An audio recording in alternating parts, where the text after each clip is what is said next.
The city of Lecco hummed with restless energy, neon lights flickering against the backdrop of crumbling buildings. Beneath the towering spires and tangled streets, the citizens moved like shadows, weighed down by the weight of daily struggles. Among them was Amina, a journalist whose life had been reduced to a blur of lost opportunities and broken dreams. It was a night like any other when Amina stumbled upon Nyota's midnight market. She had been wandering the streets, avoiding the eyes of familiar faces that now saw her as nothing but a cautionary tale. Her career had plummeted after a botched investigation into a corrupt politician, and she hadn't been able to piece her life back together since. As she turned a corner into an alley, the air around her seemed to thicken, charged with an unnatural stillness. The walls of the alleyway were covered in strange symbols that glowed faintly, pulsing with a rhythm that echoed deep in her bones. Amina's heart quickened, but she couldn't turn back. Something pulled her forward, an invisible thread tugging her deeper into the alley.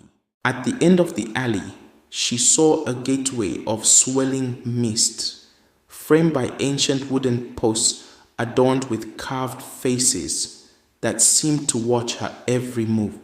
She stepped through, her breath hitching as the mist parted to reveal a sprawling marketplace that defied all logic. Nyota's midnight market was unlike anything Amina had ever seen.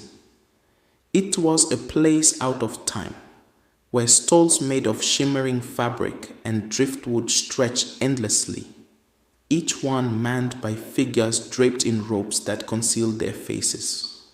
Lanterns hung overhead, casting an otherworldly glow that danced between shadows, making the whole place feel like a dream, teetering on the edge of a nightmare.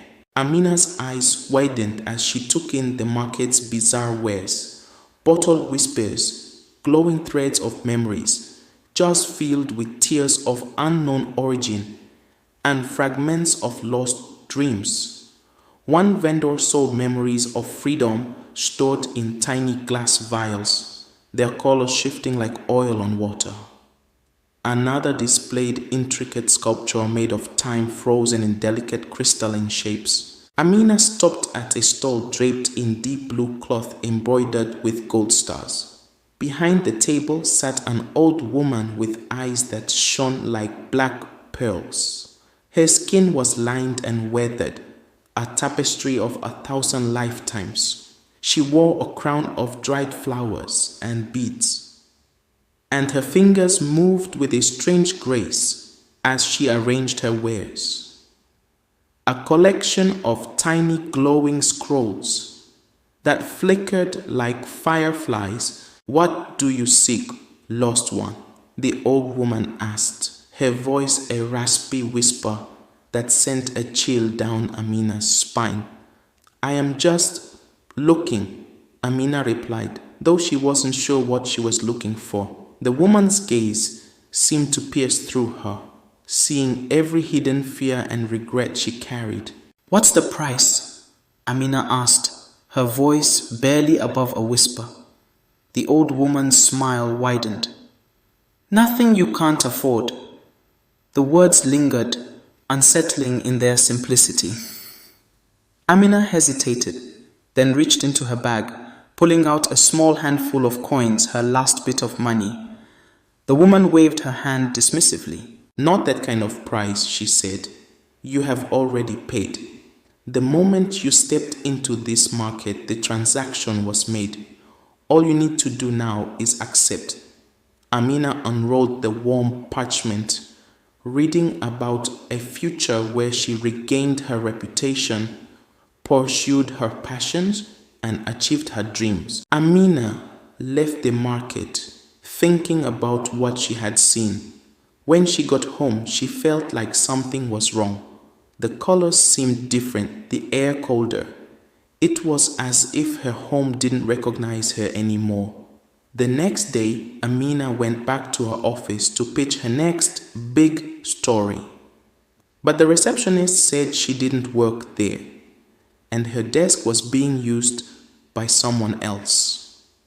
Amina tried calling her friends and her editor, but no one seemed to remember her. Even her mother looked at her like she was a stranger. Amina's reality had been rewritten. She had no job, no home, no pass. She was trapped in a twisted version of her life, one where she existed without purpose, a ghost caught between what was and what could have been. Desperate, she returned to the alley, hoping to find the market again, to reverse whatever deal she had unwittingly made. But the alley was empty, the symbols on the walls faded and lifeless. Night after night she searched, growing more frantic with each failed attempt. Weeks passed, and Amina's life continued to unravel. Her memories became fragmented, slipping through her fingers like sand. She began seeing distorted figures in the corners of her vision, flickers of movement that vanished when she turned to look. The city felt different too.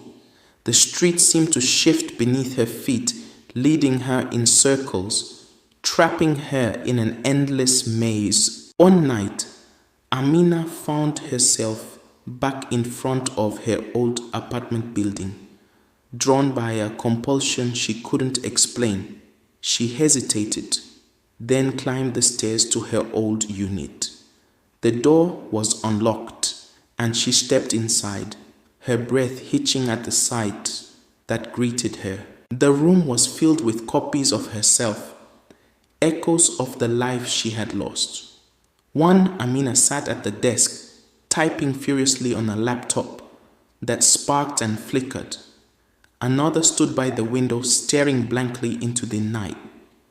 They were all her, trapped in their own futile loops, doomed to repeat the same mistakes over and over. "What is this?" Amina whispered, her voice cracking. "What have I done?" "You have entered the market," a voice replied, smooth and cold. Amina turned to see a figure standing in the doorway, a tall man dressed in a cloak of black feathers, his eyes glowing faintly like embers. He was neither young nor old, his face shifting subtly as if it couldn't decide on a single form. "You bought a future," he continued, stepping into the room, "but you did not consider the price." Amina backed away, her heart racing. I didn't know this would happen." The man shrugged, his expression indifferent. "The market thrives on desire. It gives you what you want, but it takes what you need. You have lost your present, Amina.